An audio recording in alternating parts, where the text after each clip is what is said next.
장애학생 취업지원 전문인력 역량 강화 워크숍 질의응답을 시작하겠습니다. 첫 번째 질문인데요. 장애인 의무 고용 제도와 장애인 고용 부담금 사례를 좀 말씀해 주시겠습니까? 네, 첫 질문부터 굉장히 어렵습니다. 나라에 따라서 어느 나라들은 차별을 금지하는 데가 있고 또 어떤 곳들은 의무 고용을 해야 되는 비율을 정하는 곳이 있습니다. 우리나라는 의무 고용제가 근간이 되어 있고 최근에는 차별금지법도 병행해서 사용하고 있는데요. 대통령령으로 100분의 5에 해당하는 비율만큼을 장애인을 고용을 해야 된다라는 내용이고요. 그 의무 비율은 올해는 민간기업은 3.1%, 지자체 및 공공기관, 국가는 3.4%입니다. 이 의무 비율을 지키지 않았을 때 내는 것들이 장애인 고용 부담금이라고 할 수 있고요. 그 부담금은 한 명도 고용하지 않은 경우 같으면 올해의 최저임금액과 똑같은 금액들이 매월 발생한다고 생각을 해주시면 되겠고요. 또 오히려 그와 반대로 그 의무고용 비율을 조금 더 초과해서 고용을 하는 경우라면 장려금이라는 내용들이 또 지원이 되는데요.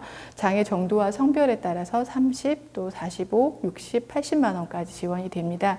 자세한 내용은 공단 홈페이지 내용을 참고해 주시면 감사하겠고요. 이러한 내용들은 기업에서 장애인 고용할 때 어느 정도 제도적으로는 좀 유인책이 되고 있거나 아니면 촉발할 수 있는 의무를 부과할 수 있으므로 해서 우리 학생들이 좀 진입하는 데 조금은 유연해지지 않을까 하는 내용들로 구성이 되어 있는 제도입니다. 역시 홈페이지가 최고예요. 네, 그렇습니다. 다음 질문입니다. 중증장애인 지원 고용 사례를 좀 말씀해 주시겠습니까? 대부분의 중증장애인 분들이 기업에 진입을 할 때 가장 보편화된 제도입니다. 그래서 선 배치를 하고 후 고용을 하는 형태인데요. 이제 이 내용들은 3주 동안의 기본훈련 과정에서 직무 숙련도라든지 적응력들을 높여갈 수 있고 또 약간 조금 부족하다, 조금 더 기간이 필요하다 그러면 최장 6개월까지도 직무 지도를 받으면서 현장에서 적응력을 높일 수 있습니다. 물론 이제 기업에서는 이제 그 기간 동안에 정이 들고 해서 근로계약 할 때쯤 돼서 그냥 집으로 돌려보내기 너무 아쉬워요 해서 오히려 자연스럽게 근로로 이어지는 경우도 있고 또 어떨 때는 좀 너무나 지나친 개입이라든지 부모님이나 교사 선생님들하고 희망하고 조금 차이가 있어서 또 훈련에 그치는 경우도 있습니다만 이제 가장 지금으로서는 거의 30년에 가까운 이제 지원 고용 프로그램이 이제 자리 잡고 있고 조금 더 확대된 형태로 운영하고 있다라고 한번 생각해 주시면 어떨까 하네요. 네, 다음 질문입니다. 장애인 개발원 일자리 사업을 좀 궁금해하시는 분 계신데 소개 괜찮으실까요? 네, 장애인 개발한 일자리 사업은 앞전에 동영상을 통해서도 안내를 해드렸습니다. 동영상에서 인천광역시 교육청 사업을 안내해드렸었는데요. 지금 질의를 주신 곳은 대구 지역으로 알고 있습니다. 대구에서도 본 사업이 진행됐고 2019년도에 48명의 학생이 본 사업에 참여해서 19명의 학생이 취업으로 연계되었습니다. 그리고 2020년에도 본 사업이 대구 지역에서 진행될 예정이고요. 대구 지역 동영상도 한국장애인개발원 홈페이지 자료실에서 확인하실 수 있습니다. 역시 홈페이지가 최고인 것 같습니다. 예, 다음 질문인데요. 지금 전환교육의 현 주소는 어디라고 생각하십니까? 사실 2018년도에 학습 중심 현장 실습이라는 제도가 들어오고 나서 학교 현장 사실 대혼란을 겪었던 거 사실입니다. 사실은 학습이나 현장 실습으로 취업도 간과할 수 없는 부분이기 때문에 학교 현장에서 어디에 초점을 맞추어 갈 것인가 상당히 고민이 많았는데요. 아무래도 공단이나 개발원 같은 경우에는 취업에 보다 중점을 두겠지만 최근에는 우리 친구들이 졸업 이후에 가정이나 지역사회 또는 재활시설에 보다 더 잘 적응할 수 있는 방법이 무엇인가 취업을 포함한 전반적인 전환에 초점을 맞춰서 교육을 진행하는 것이 중요한 방향이라고 생각됩니다. 자, 다음 질문입니다. 지역에 유관기관이 없고 인근 지역 유관기관은 멀리 있을 때 프로그램 참여 방안은 무엇이 있을까요? 한국장애인개발원 수행기관은 전국에 166개소가 지금 사업 수행을 하고 있습니다. 전국에 166개소이긴 하지만 지역 곳곳에 지금 수행기관이 있지는 않습니다. 그러다 보니 이제 지역에서는 직업자의 사업 수행기관이 없다라고 생각하실 수도 있는데요. 전국에 장애인 복지관이 240여 개가 분포되어 있고 직업자의 시설도 630여 개가 있습니다. 그래서 각 지역별로 서울 같은 경우는 시군구 단위로 있고요. 시도 단위에서도 시군구 단위로 지금 사업 복지관이나 직업재활 시설들이 운영되고 있어서 복지관과 직업재활 시설을 활용하시면 좋을 것 같고요. 장애인 복지관도 한국장애인 복지관협회에 들어가면 연락처와 주소를 확인할 수 있고, 직업재활 시설도 한국장애인 직업재활 시설 협회를 들어가 보시면 이제 주소와 연락처를 확인하실 수 있어서 활용하시면 좋을 것 같습니다. 조금 더 부연해서 설명을 드리자면 공단도 전국에 이제 거의 19개 이상의 지사나 지역 본부들이 있고 또 30개가 넘는 직능원이라든지 훈련센터가 있음에도 불구하고 좀 멀다라고 하시는 분들도 계시고, 사실 한 학생을 만나기 위해서 저희가 제 기억으로는 제가 한 280km까지 달려본 것 같아요. 근데 그 먼 거리에서 오시는 분들은 약간은 네트워크를 이용해서 그 옆에 학교들과 좀 그룹을 맺어 놓으면 저희는 사실 안 갈 수 없어요. 네, 그래서 굉장히 멀더라도 스케줄을 정해서 가고, 그러다 보니 저희 직업력 평가사 직원들이 2, 3주 동안 출장 스케줄이 짜여 있는 건 기본입니다. 좀 많이 기다리실 수 있으니 이제 그럴 때마다 우리 아이들을 위해서 조금 그런 투자하는 시간이라고 보시는 것도 괜찮을 것 같고, 또 아까 말씀드렸던 그런 지역 자원들이 많습니다. 그래서 어떻게든 현장과 좀 함께 어울리는 내용들은 꼭 굳이 어디에 있는 지사에서 어디에 있는 복지관에서 하는 것은 또 아닐 수도 있으니까 조금 유연하게 생각해 보시면 어떨까 하는 생각도 좀 말씀드릴 수 있을 것 같아요. 네, 학교 현장에서는 사실 고3 학생들을 대상으로 직업 평가에 대한 요구가 상당히 많거든요. 네, 그렇죠. 그래서 아까 말씀드린 바와 같이 개별적으로 컨택하기는 힘든 상황이니까 지역 협의체나 이런 것을 통해서 의뢰를 하면 더 잘 될 것 같긴 한데, 그런 절차나 이런 것들은 좀 어떻게 하나요? 매월 학기하고 같이 운영이 되는 면들이 있습니다. 일단 3월이 되면 선생님들께서 일선에서 학생들의 어떤 특장점을 평가하고 또 판단해서 저희한테 평가를 의뢰하시는 경우가 많은데요.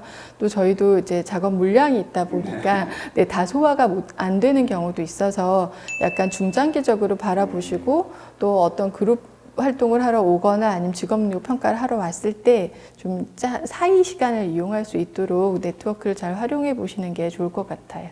지역별 사업 명칭이 다른 경우가 있는데 유사 사업까지 한 번에 찾아보는 방법이 있을까요? 네, 아마 지역별로 사업 명칭이 다른 부분 관련해서는 현장 중심 직업훈련 관련해서 좀 궁금하신 사항들이 있으실 것 같습니다. 장애인개발원에서 현장 중심 직업훈련 사업을 진행하고 있긴 한데, 또 각 지역 지자체에서 지자체별 특별 이제 예산을 편성을 해서 현장 중심 일자리 사업들을 약간 다른 이름으로 진행을 하는 경우들이 있어서 혼란이 있을 수는 있는데, 보통 이런 현장 중심 훈련 사업들은 지역에 있는 장애인 복지관에서 사업들을 수행하고 있습니다. 그래서 각 지역의 장애인 복지관으로 문의를 하시면 사업에 대한 특성이라든지 구분을 안내받으실 수 있을 거라고 생각이 됩니다. 저도 조금 더 보태자면 공단도 사실 이제 기존에 루틴한 사업들이 많았는데 최근 들어서 근로지원인이나 아니면 지역 맞춤형 일자리 사업, 또 지역 산업 맞춤형 일자리 사업들이 좀 저희도 헷갈리는 여러 가지 명칭들의 사업들이 지역 매칭 펀드를 진행하는 것들이 있어서 그때그때 자원들을 선생님들께서 축적을 해 두셨다가 그게 보통은 루틴하기 때문에 내후년도, 내년 차기년도에 조금 더 면밀하게 사업을 추진하는 데 도움이 되는 거라고 생각하시면 어떨까 해요. 네. 네, 다음 질문입니다. 지역의 대표 업종이 관광업이라 관련 직무를 개발하고 싶은데 유관기관과 직무 개발이 가능할까요? 일단 직무 개발이라고 저는 해석하지 않았고, 현장 실습처라든지 아니면 사업체 개발이라고 해석을 해서 보면 이미 기반이 다 있습니다. 그래서 지금 선생님들께서 혼자 생각하시기에는 막연하실 수 있지만 지역 네트워크에 닿아 계시면 기존의 인프라들을 잘 활용하실 수 있을 거라고 생각이 되고요. 덧붙여서 말씀드리면 이제 직무 개발을 말씀하셨는데, 장애인 고용공단, 국립특수교육원, 한국장애인개발원 홈페이지에 들어가시면 벌써 개발되어져서 나와 있는 직무 매뉴얼들이 많이 나와 있습니다. 그리고 선생님께서 질의하신 린넨실이라든지 숙박업이라든지 이런 부분들에 대한 직무 개발들도 이루어져서 매뉴얼이 제공되고 있어서 나와 있는 매뉴얼을 활용하시면 더 현장에서 실습하시기에 도움이 되실 거라고 생각이 되고요. 제주 지역 같은 경우에는 숙박업으로 직업재활 시설을 운영하는 곳도 있어서 같이 연계해서 훈련을 진행하시면 더 도움이 되실 것 같습니다. 사실 학교에서는 직무개발이라는 단어가 상당히 부담스럽거든요. 교사 입장에서 직무개발을 어떻게 할 것인가 거의 불가능에 가깝다고 생각을 하는데 말씀하신 바와 같이 기존에 있던 매뉴얼들을 잘 활용한다면 보다 좋은 직무 적응 개발이 될 것 같습니다. 그렇지만 이제 그 현재의 직무들을 정리해 놓은 것보다 아마 직무 개발은 약간 어떤 학생 참여자들의 특장점을 활용해서 조금은 더 다른, 네, 그렇게 됐을 땐 또 새로운 직무라고도 할 수 있으니까 희망 잃지 마시고 더 도전해 주세요. 네.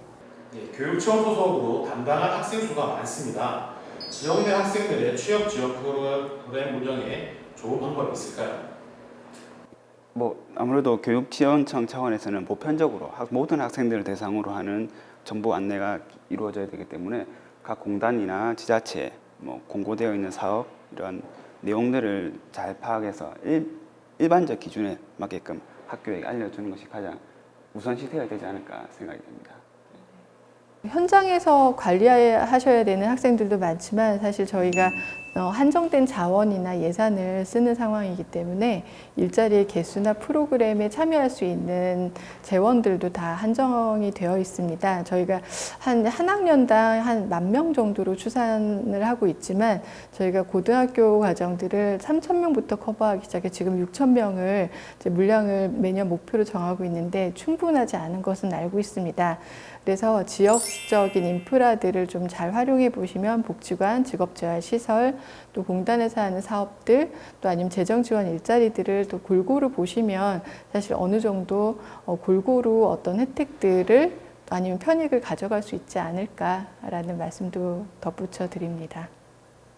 세 분 다 장애 학생 취업 지원을 위해서 상당히 많은 일들을 하셨는데요. 혹시 기억 남는 학생들이 있을까요? 전 충남에서 겪었던 사례인데요. 저희는 사실 어떤 의무고용 기업, 굉장히 고용률이 낮은 기업하고 이제 구인 조건들을 협의하고 일자리를 구성하고 직무 디자인을 해서 면접장까지 가는 시간이 굉장히 오래 걸리거든요. 어떤 때는 몇 년을 넘기기도 합니다. 근데 제약회사였어요. 한 제약회사였는데 저희가 한 1년 반 정도 공을 들였고 한 8명 정도를 이제 포장 직무로 고용을 하겠다라고 해서 드디어 이제 지역에 아산과 천안 지역의 학생들이 이제 면접을 보러 왔습니다.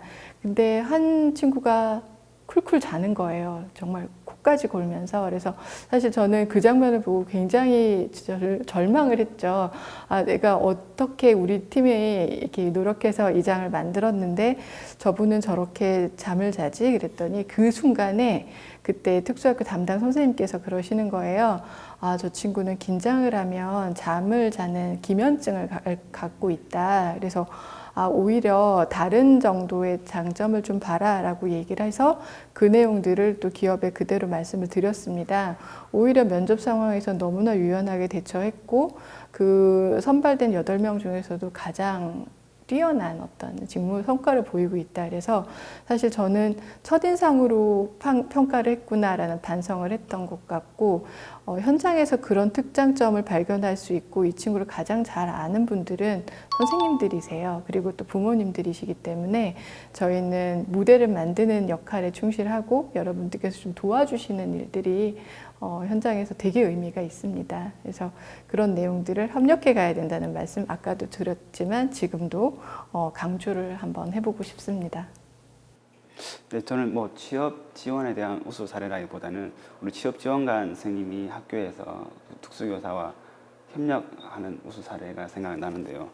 저희 학교는 그 바리스타 체험을 주로 합니다. 그래서 많은 학생들이 체험을 하러 오기도 하고 그런 과정이 겪다 보니까 커피 찌꺼기가 상당히 많이 배출되는 상황이었어요. 그래서 평상시에는 그런 찌꺼기를 그대로 버리는 상황이었는데 우리 취업 지원관 선생님께서 오시고 난 이후에 이것을 어떻게 한번 재활용해 볼까? 학생들이 어떤 직업 교육 활동에 적용할 수 있는 방안이 무엇인가를 상당히 많이 고민하신 것 같더라고요. 그래서 에코 프렌들리라는 환경 동아리를 선생님과 함께 구성하셨어요. 그래서 커피 찌꺼기를 활용해서 커피밭 공예라든지 커피 그 찌꺼기를 퇴비화 작업을 통해서 저희 학교가 또 특성화 고등학교다 보니까 농장에 퇴비로 상당히 많이 썼던 것 같습니다. 그래서 이 사례들이 아주 우수 사례로 잘 알려져서 커피집기를 활용한 뭐 프로그램 매뉴얼도 나오고 학습 활용도 할 수 있는 그런 좋았던 기억이 있습니다. 이 취업 지원관 선생님들이 적극적인 자세가 아마 그런 좋은 사례를 만들었지 않았나 그런 생각이 듭니다.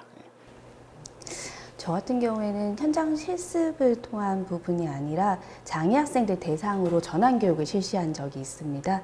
그때 이제 장애 학생들 전환 교육, 뭐 취업 전 교육, 직업이 왜 필요한지 이력서 작성하는 법, 면접한 모의 면접이라든지 이런 부분들 진행하면서 가장 학생들한테 도움이 됐던 부분이 취업하신 선배가 직접 와가지고 이제 본인의 취업 성공담 그리고 이제 지금 현장에서 일하고 있는 부분에 대해서 학생들한테 네. 이야기를 나눈 적이 있습니다.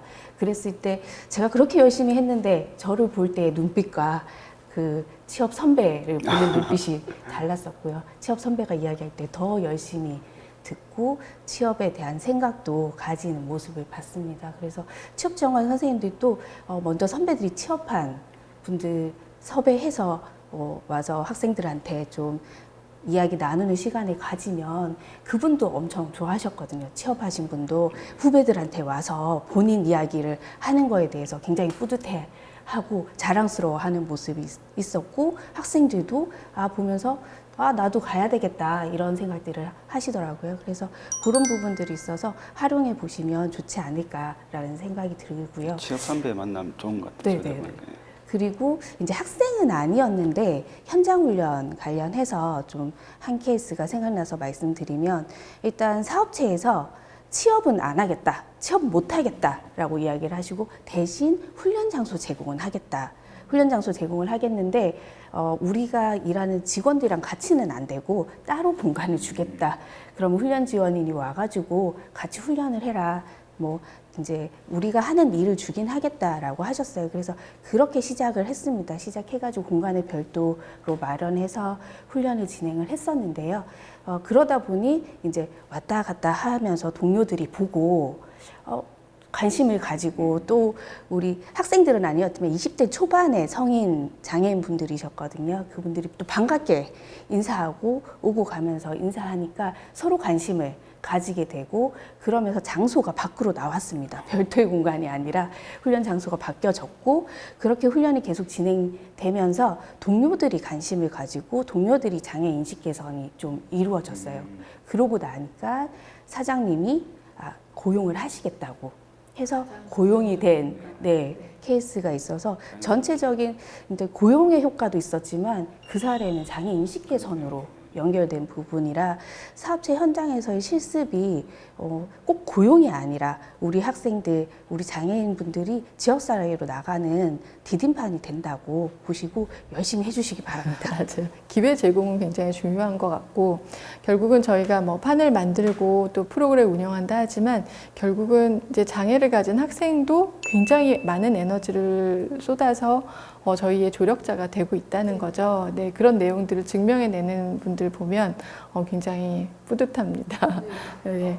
오늘 워크숍을 들으시고 또 다른 질문 사항들이 있으신 분이 계실 텐데요. 제가 전달해 드리면 답변해 주실 거죠? 네. 예, 감사합니다. 이렇게 질의응답 시간을 마치겠습니다. 감사합니다. 네, 선생님들의 직업적 일상을 우리 학생들과 함께하는 여행으로 한번 생각해 보시면 어떨까 해요.